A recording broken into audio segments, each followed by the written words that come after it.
जो है कि मुझे कमेंट आया था कि जब मैंने पूछा था कम्युनिटी पोस्ट पे कि मुझे किस टॉपिक पे वीडियो या शॉर्ट्स लाना चाहिए, तो किसी ने मुझे कमेंट किया था, आई थिंक बीना जी, हाँ बीना उनका नाम था। उन्होंने मुझे कमेंट किया था कि करंट अफेयर के बारे में बताइए। तो देखिए फ्रेंड्स, अगर आप एसएससी, सीजीएल, सीएचएसएल और जो भी एसएससी के एग्ज़ाम्स हैं, अगर इनकी तैयारी कर रहे हैं तो करंट अफेयर को जो है अगर आप डेली देखते हैं तो भी ठीक है, लेकिन आप मंथली भी करते हैं तो उससे भी हो जाएगा।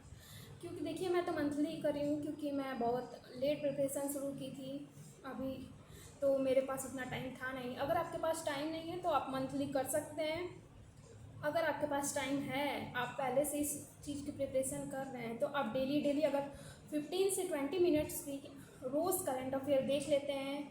चैनल्स पे बहुत सारे वीडियोस होते हैं, यूट्यूब चैनल्स पे, या फिर आप कहीं से भी पढ़ सकते हैं, तो डेली आपके लिए सही रहेगा।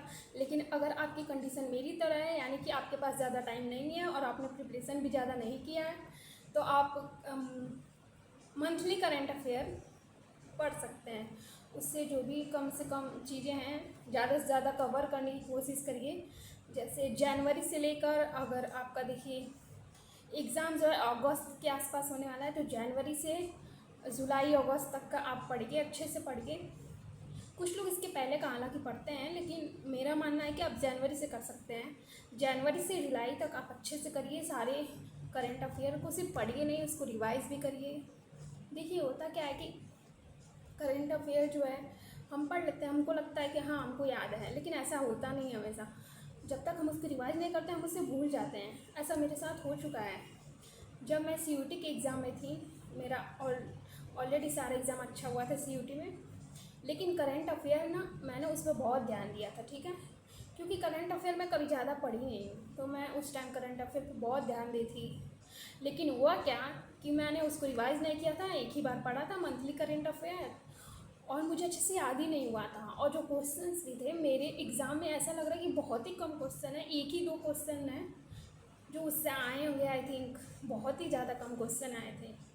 फिर मेरे को समझ में आया कि करंट अफेयर पे ज़्यादा फोकस करने की ज़रूरत नहीं है, करने की ज़रूरत है कहाँ पे, उसको रिवाइज करने पे। ठीक है, मतलब ऐसा है कि आप 2 बार करंट अफेयर पढ़ लीजिए अच्छे से, उसके बाद जो है कि आपका काम हो जाएगा। बेसिकली आपको सबसे ज़्यादा, तो अगर आप सीजीएल की तैयारी कर रहे हैं तो मैथ्स, रीजनिंग और इंग्लिश पे भी ज़्यादा फोकस करना चाहिए।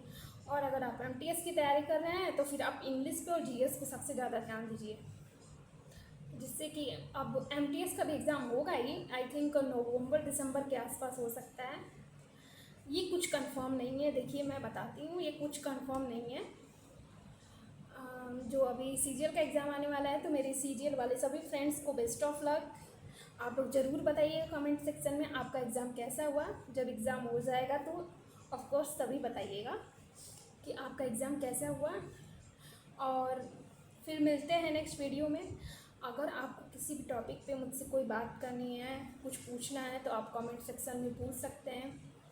और फ्रेंड्स, मैं आपसे रिक्वेस्ट करती हूँ कि प्लीज़ मेरे चैनल को सब्सक्राइब कर लीजिए, लाइक कमेंट शेयर कीजिए। देखिए मैं जानती हूँ कि मैं बहुत ज़्यादा वीडियोस नहीं ला पा रही हूँ फ़िलहाल, क्योंकि ऑफ कोर्स एग्ज़ाम है सभी का, सो टाइम ही नहीं मिल पा रहा। और वीडियोस बनाने में बहुत मेहनत लगती है फ्रेंड्स, बहुत सारी चीज़ें मैनेज करनी पड़ती है। सो मैं कोशिश करूँगी कि मैं वीडियोस लाऊँ, और प्लीज़ आप मुझे वो टॉपिक्स दे दीजिए जिससे कि आपकी ज़्यादा हेल्प हो सके। आप टॉपिक्स दे देंगे तो मैं उन्हीं टॉपिक्स पे वीडियो लाऊंगी, जिससे सबको हेल्पफुल रहेगा। ओके फ्रेंड्स, आई होप आप लोग को समझ गए होंगे।